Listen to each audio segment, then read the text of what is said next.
ಪೂಜಿಸಲು ಅರಹಾಳು ನನ್ನ ತಾಯಿ ಮನದೊಳಗೆ ಮಂದಿರವ ಕಟ್ಟಿರುವಳು ಕರುಣಾಮಾಯ ನವಮಾಸ ಮಡಿಲಲ್ಲಿ ಕಾಯುವಳು ಹೆತ್ತ ತಾಯಿ ನೋವಲ್ಲೂ ನಗುವವಳು ಒಬ್ಬಳೇ ಹೊತ್ತ ತಾಯಿ ಜನನ ಮರಣ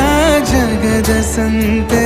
ಅದಕ್ಕೂ ಮೀರಿನಿ ಬೆಳೆದು ನಿಂತೆ ಕರುಣೆ ಸಹನೆಯ ಮೂರ್ತಿಯಂತೆ ದೇವರಿಗೂ ನೀ ಸ್ಫೂರ್ತಿಯಂತೆ ಅದೃಷ್ಟವು ನನ್ನ ಪಾಲಿಗೆ ನಿನ್ನ ಕಂದನು ನಾನಾಗಿ ಹೇ